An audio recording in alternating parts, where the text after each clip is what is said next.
Hey all welcome back. ഇന്ന് ഞാൻ വന്നിട്ടുള്ളത് നല്ല ടേസ്റ്റി ആയിട്ടുള്ളൊരു കോക്ടെയിൽ റെസിപ്പി ആയിട്ടാണ് കേട്ടോ. ഇത് നമ്മളെ നാട്ടിൽ കണ്ണൂർ ഫേമസ് ആയ ഒരു റെസിപ്പിയാണ് കണ്ണൂർ കോക്ടെയിൽ.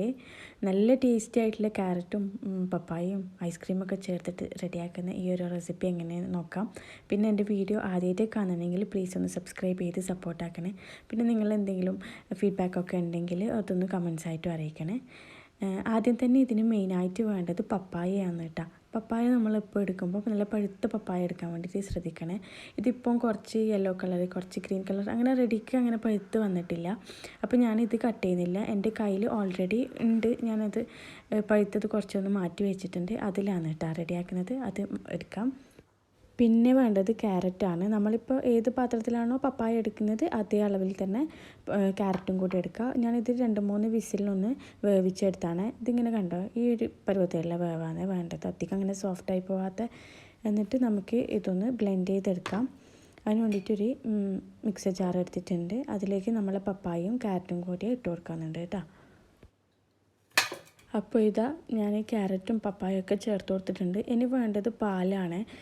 കട്ടപ്പാലുണ്ടെങ്കിൽ നമ്മൾ ഐസാക്കിയ പാലുണ്ടല്ലോ, അതുണ്ടെങ്കിൽ അങ്ങനെ ഒഴിച്ചെടുക്കാം. അല്ലെങ്കിൽ ഞാൻ നന്നായിട്ട് തണുപ്പിച്ചെടുത്ത പാലുണ്ടല്ലോ, അങ്ങനത്തെ പാൽ ഒഴിക്കുക. ഇപ്പോൾ കട്ടപ്പാലാണ് ശരിക്കും കോക്ടെയിലിൻ്റെ ഒരു പെർഫെക്റ്റ് ടേസ്റ്റ് വരാൻ. മാക്സിമം അങ്ങനെ കട്ടപ്പാലുണ്ടെങ്കിൽ അതെടുക്കാൻ വേണ്ടിയിട്ട് ശ്രമിക്കുക. പിന്നെ പാലും കൂടെ ഒഴിച്ചിട്ട് പിന്നെ വേണ്ടത് നമുക്കിതിലേക്ക് വാനില ഐസ്ക്രീമാണ്. വേറെ ഫ്ലേവേഴ്സൊന്നും ചേർത്ത് കൊടുക്കരുത്. ഐസ്ക്രീമിൻ്റെ വാനില ഐസ്ക്രീം തന്നെ എടുക്കണേ. അതിപ്പോൾ സ്കൂപ്പ് ഉണ്ടെങ്കിൽ 2 സ്കൂപ്പ് അങ്ങനെ ചേർത്ത് കൊടുത്താൽ മതി. ആ വലിയ സ്കൂപ്പിൻ്റെ ഒരിതുണ്ടല്ലോ സ്പൂണ്, അതുണ്ടെങ്കിൽ 2 സ്കൂപ്പ് ചേർത്ത് കൊടുത്താൽ മതി. ഇല്ലെങ്കിൽ 4 ടേബിൾ സ്പൂണ് ഇങ്ങനെ ചേർത്ത് കൊടുത്താൽ മതി. ഐസ്ക്രീം കൂടിക്കഴിഞ്ഞാൽ നല്ല ടേസ്റ്റാണ് കേട്ടോ. ഇതിപ്പോൾ നമ്മൾ ജ്യൂസ് ആക്കുന്ന സമയത്ത് തന്നെ ബ്ലെൻഡ് ചെയ്യുമ്പോൾ തന്നെ ഐസ്ക്രീമും കൂടെ ഇട്ട് കൊടുക്കണം. എന്നിട്ട് ലാസ്റ്റ് വേണമെങ്കിൽ അതിൻ്റെ മേലെയും ഇങ്ങനെ ടോപ്പിങ്സിന് വെച്ച് കൊടുക്കുന്നുണ്ടെങ്കിൽ ഐസ്ക്രീം വെച്ച് കൊടുക്കുക. നമ്മളിപ്പോൾ ഐസ്ക്രീം ആക്കുമ്പോൾ ഇതിങ്ങനെ ബ്ലെൻഡ് ചെയ്യുന്ന കാര്യം അങ്ങനെ സ്കിപ്പാക്കരുത് കേട്ടോ. എന്നാലും നമ്മൾ കോക്ടെയിലിൻ്റെ ഒരു പെർഫെക്റ്റ് ടേസ്റ്റ് കിട്ടില്ല. ഞാനിപ്പോൾ ഐസ്ക്രീമും കൂടി ചേർത്തിട്ടുണ്ട്. പിന്നെ നമുക്ക് വേണ്ടത് ആവശ്യത്തിനുള്ള മധുരമാണ്. ഞാനിപ്പോൾ ഇവിടെ 3 ടേബിൾ സ്പൂൺ പഞ്ചസാരയാണ് ചേർത്ത് കൊടുക്കുന്നത്. ഇതിപ്പോൾ ഓവർ അങ്ങനെ മധുരം ചേർത്ത് കൊടുക്കണ്ട. അതായത് നമ്മളിപ്പോൾ കോക്ടെയിലിന് അത്ര ഇങ്ങനെ കുത്തുന്നൊരു ഇതില്ലേ മധുരം, അങ്ങനെ ഉണ്ടാവില്ല. നോർമലൊരു മധുരമാണ് കേട്ടോ ഉണ്ടാവല്. ഇനി പഞ്ചസാരയും കൂടി ചേർത്തിട്ട് നന്നായിട്ടൊന്ന് ബ്ലെൻഡ് ചെയ്തെടുക്കുന്നുണ്ട് കേട്ടോ.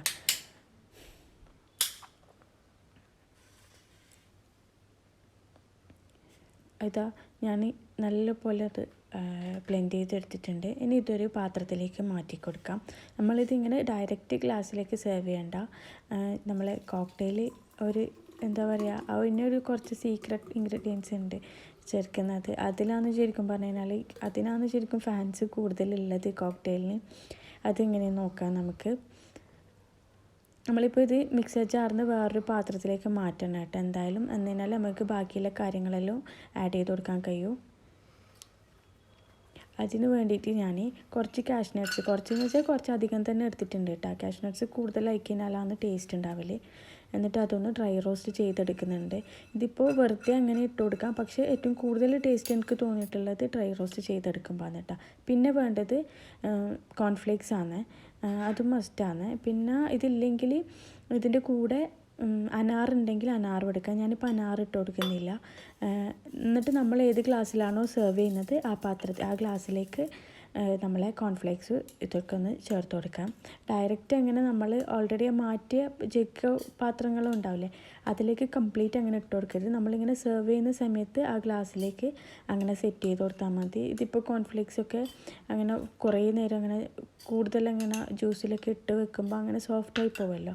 അതുകൊണ്ട് നമ്മൾ സെർവ് ചെയ്യുന്ന സമയത്ത് മാത്രം ഇതിങ്ങനെ ഒഴിച്ചു കൊടുത്താൽ മതി. പിന്നെ വേണ്ടത് നമുക്ക് ബ്ലാക്ക് റൈസിൻസ് ആണ് കേട്ടോ.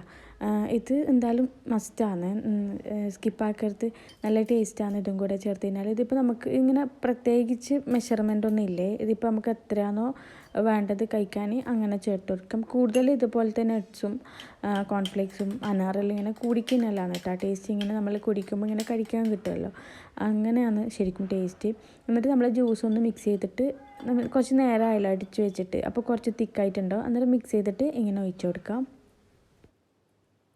അപ്പോൾ ഇതാ ഞാൻ 2 ഗ്ലാസ്സിലേക്ക് മാറ്റിയിട്ടുണ്ട്. എന്നിട്ട് കുറച്ച് ബാക്കിയുണ്ട്. അപ്പോൾ 3 ഗ്ലാസ്സിൽ മെഷർമെൻറ്റാണ് കേട്ടോ റെഡിയാക്കിയിട്ട്. എന്നിട്ട് നമ്മളെ കോൺഫ്ലേക്സൊക്കെ നേരത്തെ ചേർത്ത കോൺഫ്ലേക്സും അണ്ടിപ്പരിപ്പെല്ലാം ഒന്ന് മിക്സാക്കി എടുത്തിട്ടുണ്ട്. എന്നിട്ട് നേരത്തെ ബാക്കി വെച്ചതിനെ കുറച്ച് അണ്ടിപ്പരിപ്പ് ഇതിൻ്റെ മേലെ ടോപ്പിംഗ് ആയിട്ട് വെച്ച് കൊടുക്കുന്നുണ്ട്. നമ്മൾക്കിപ്പോൾ ഇങ്ങനെ ടോപ്പിംഗ് ചെയ്യണമെങ്കിൽ ഇഷ്ടം പോലെ ചെയ്യാം കേട്ടോ. നമ്മളെ ഇഷ്ടത്തിനനുസരിച്ച് അങ്ങനെ ചെയ്യാം. വാനില ഐസ്ക്രീമൊക്കെ വെച്ചിട്ട് ചെയ്ത് കഴിഞ്ഞാൽ കാണാനും നല്ല ഭംഗിയുണ്ടാവും, കുറച്ചും കൂടി ഐസ്ക്രീം ആവുമല്ലോ, കഴിക്കാനും നല്ല ടേസ്റ്റ് ഉണ്ടാവും. പിന്നെ ഇതിലേക്ക് അനാർ ഉണ്ടെങ്കിൽ എന്തായാലും ചേർത്ത് കൊടുക്കണം. ഞാനിപ്പോൾ അനാർ എൻ്റെ കയ്യിലില്ലാത്തതുകൊണ്ട് അങ്ങനെ ചേർക്കാതെ നിന്നതാണ്. പിന്നെ ഞാനിതിലേക്ക് ബ്ലാക്ക് റൈസിൻസും കൂടെ വെച്ച് കൊടുക്കുന്നുണ്ട്, ജസ്റ്റ് ഒരു മൊഞ്ചിന് വേണ്ടിയിട്ട് മാത്രമാണ് കേട്ടോ. ഇൻഷാ അല്ലാ ഈ ഒരു റെസിപ്പി എന്തായാലും ഒന്ന് ട്രൈ ചെയ്ത് നോക്കണേ. നല്ല ടേസ്റ്റാണ്. ഇങ്ങനെ നമ്മൾ കുടിക്കുമ്പോൾ അങ്ങനെ മടുപ്പ് വരാത്ത ഒരു ടേസ്റ്റാണ് കേട്ടോ. എൻ്റെ വീഡിയോ ഇഷ്ടമായി എന്ന് വിചാരിക്കുന്നുണ്ട്. ഇഷ്ടമായിട്ടുണ്ടെങ്കിൽ ലൈക്ക് ചെയ്യാനും ഷെയർ ചെയ്യാനും പിന്നെ നിങ്ങളുടെ അഭിപ്രായങ്ങൾ കമൻസായിട്ട് അറിയിക്കാനൊന്നും മറക്കണ്ട. ഇനിയും ഇതുപോലെയുള്ള നല്ല നല്ല വീഡിയോസായിട്ട് വരും. പിന്നെ നിങ്ങളെ സപ്പോർട്ടെല്ലാം ഉണ്ടെങ്കിൽ ഇനിയും മുന്നോട്ട് പോകാൻ കഴിയും. ഇനി നല്ലൊരു വീഡിയോ ആയിട്ട് വരുന്നവരേക്കും സീ യു ഓൾ.